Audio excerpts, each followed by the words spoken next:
Welcome back, I'm Stephen. This is not a normal video. We ain't doing no spannering in this video. What I want to talk to you about is some life stuff. So give me 10 minutes if you can bear it.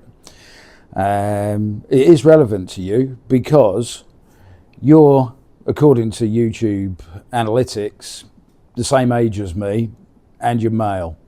And that covers 95% of my viewers, which means that you have a prostate, and I used to have one. I had prostate cancer. I was diagnosed with prostate cancer about nearly 8 years ago, when I was in my early 50s. I had a radical prostatectomy. The prognosis at the time was have the surgery and you'll be fine. Don't have the surgery, you'll be dead in 2 years. I had the surgery. I'm not fine. I have what's called biochemical reoccurrence, which is where the original cancer had spread into the lymphatic system. It has spread throughout my body. I now have to go for more treatment. And the reason I'm making this video today is because it's the last day before I actually get properly into that treatment.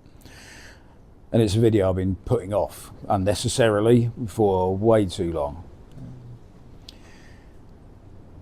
I'm doing it for two reasons. One, because for the next couple of months you may not see much of me. You may see me on good days. I'll be sticking a smile on my face and getting on with it. But you might not see me at all for the next couple of months, and I apologise for that. The other reason I'm doing it is because I know from life experience that most of the guys I speak to haven't had a prostate check, they haven't had a PSA check, they know very little about it, and that's not good.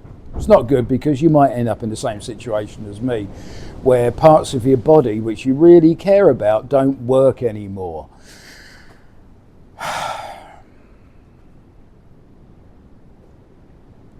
All right, if you're still with me, thank you for hanging around. Don't worry.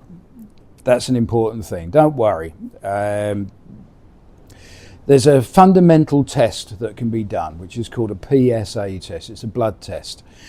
If your male relatives, your father in particular, are known to have had prostate cancer, then you should probably be doing this already.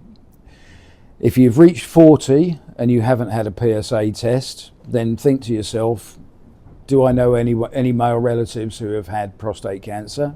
If they have, you need to be having those tests now. If you've reached 50, you need to be doing the PSA tests regardless. Your doctor won't offer them. Your doctor probably knows less than you do already. So go and ask for a PSA test. You may not have any symptoms, but you might have a raised PSA. If you've got a raised PSA, it needs investigating. If you get the blood test back and it's normal, that's great. Ask for a copy of the results and put them away safe somewhere. Go back in 6 to 12 months and ask for another test and then compare the results. There's a few baseline number changes which you have to watch out for. There's a spread of normal. You need to be inside that spread of normal, and your PSA shouldn't have doubled in less than 9 months. Not all prostate cancers are detected via a PSA test. It's one of the arguments the doctors use for not doing it routinely, but that's not a reason not to ask for it. The reason to ask for it is because if it's detected early, you can have treatment which is far less invasive and damaging than if you wait until later. If you think you might have symptoms, you're not going to know you've got symptoms of prostate cancer, but you might be having, as I did, problems peeing. I was having to go very frequently, and when I went, I wasn't peeing very much. And that's because the prostate is enlarged and it's pressing on the urethra, which means it's like someone standing on the hose and not letting anything out. Your bladder's permanently full and you can't empty it. That was the symptom I took to the doctor originally. That's the one that got me the diagnosis. Some days I wish I never had bothered. But here I am.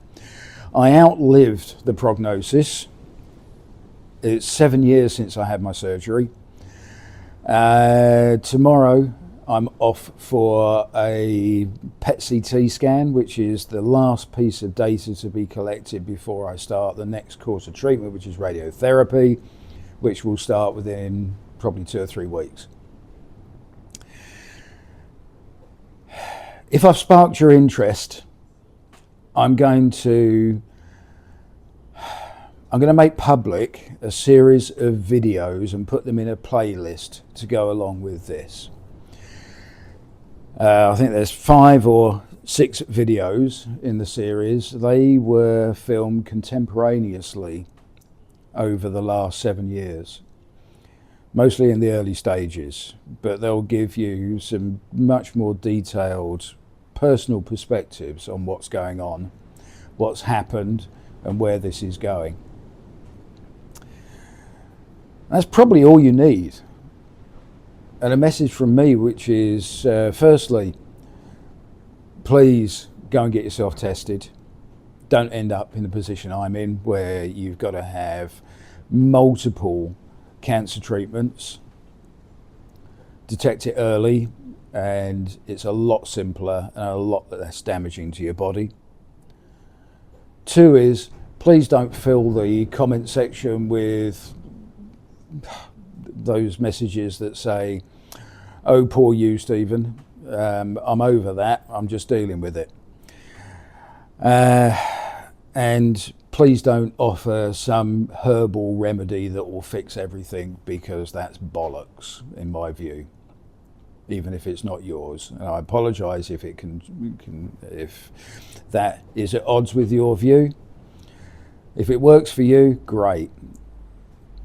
It didn't work for me.